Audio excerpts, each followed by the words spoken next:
भट्टी साहब, जब से रमज़ान शुरू हुए हैं अल्हम्दुलिल्लाह आपकी आंखें बड़ी मुरझाई हुई थी, अभी जैसे ही दिल का जिक्र शुरू हुआ, आई मीन टू से हार्ट, आपकी ऐसी आंखों में चमक आई है। अब उसी तरह ज़िंदगी से ताजगी से भरपूर बड़े दिनों के बाद मैं एक्सपेक्ट करो एनालिसिस करेंगे आप, पुरानी बातें रिपीट नहीं होंगी, नई बात होगी। भाई ये जिन तो हर एक के पीछे होते हैं मेरा ख्याल से, लाने के लिए ले जाने के लिए, ख्वाह वो कोई सी भी पार्टी हो, तो इस पर आप मेरा ख्याल से मुझसे एग्री करेंगे। लेकिन एक सवाल जो सबसे अहम है वो ये कि सुप्रीम कोर्ट को हर जगह से बंद रास्ता मिल रहा है। अब कौमी साहब ने ये बिल भी रिजेक्ट कर दिया, स्टेट बैंक भी नहीं दे पा रहा, तो सुप्रीम कोर्ट किस हद तक जा सकती है अपने इस ऑर्डर को इम्प्लीमेंट कराने में 14 मई वाले को, या आप समझते हैं कि अब अदालत भी कुछ नहीं कर सकेगी, बेबस हो गई है? पहली बात कामरान भाई, चूंकि दिल की बात हुई है और दिल पे ही मेरी आंखें चमकी हैं, तो दिल के लिए दो जुमले कि मुसद्दक भाई के साथ कि तुम्हें यानी इज्जत के साथ तुम्हें आप लगा सकता था, शायर ने तुम्हें लगाया, तुम्हें हमने दिल में रखा। वो शायर ना भी लगाता, आपने को तुम्हें ही कहना था। जी जी, अब दोबारा। जी जी हाँ, तो मैं कह देता हूँ, आपको हमने दिल में रखा, थोड़ा सा दिल ही रख लेते।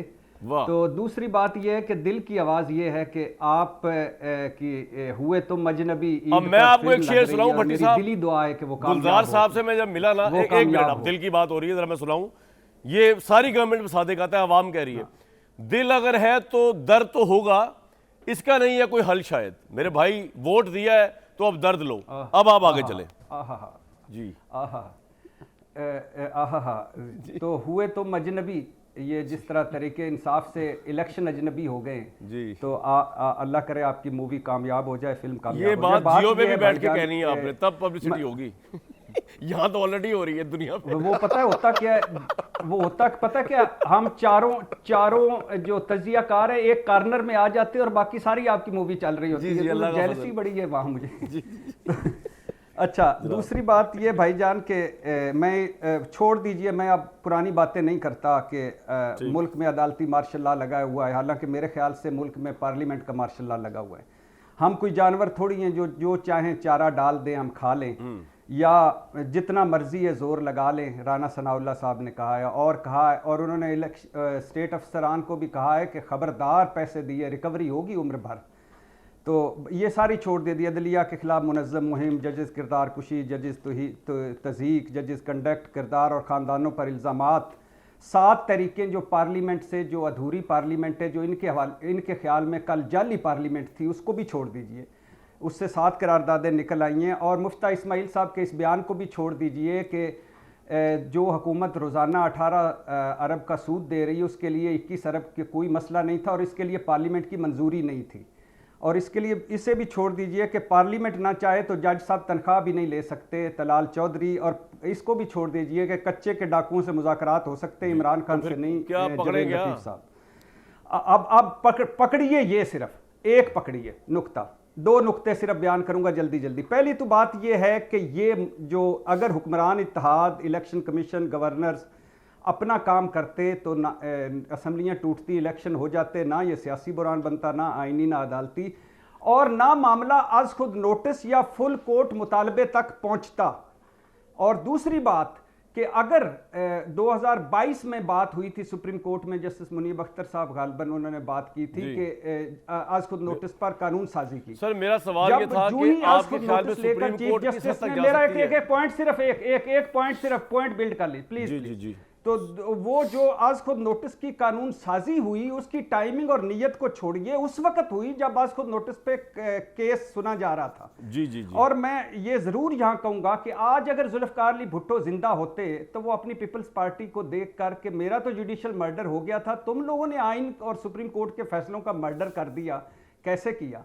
आज अगर मुफ्ती महमूद साहब जिंदा होते और मौलाना साहब अपने प्यारे बेटे का ये बयान सुनते तो वो क्या कहते। और मुस्लिम लीग नून को तो छोड़ दीजिए, उनके बड़े ज़ियाउल हक हैं, उन्होंने तो कहा था कि आइन क्या है, चंद सफ़ों की दस्तावेज़ात, जब चाहूँ मैं फाड़ के फेंक दूँ, उसको तो छोड़ दीजिए।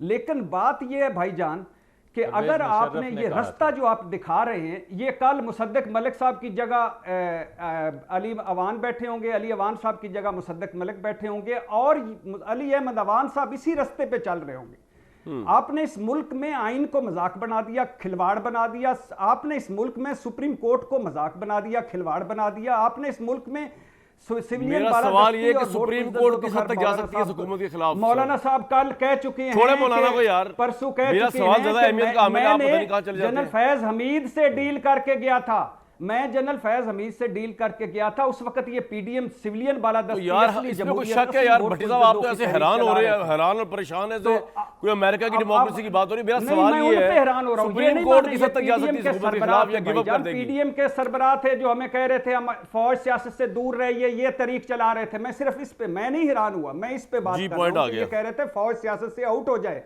और उसी से लड़।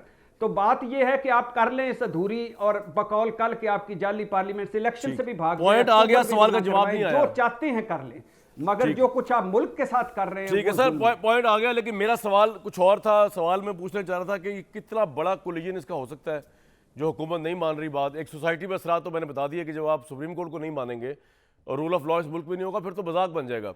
दूसरा, भट्टी साहब की इस बात से मैं टोटली डिसएग्री करता हूँ। वो जो कह रहे थे अगर भुट्टो साहब आज होते तो क्या करते हैं, और वो पीपल्स पार्टी क्या कहा। भाई भुट्टो साहब ने जिन्होंने दस्तूर पास किया, भट्टी साहब हिस्ट्री आपको आपने पढ़ी होगी, आपको जेल से निकल गया है। 3 साल तक फ्रीडम ऑफ एक्सप्रेशन के ऊपर पाबंदी लगा के रखी थी भुट्टो साहब ने। Freedom to assemble, freedom of expression, 3-3.5 साल 73 का जो आइन जिसके वो मेमार थे उनकी क्लॉजेस को सस्पेंड रखा।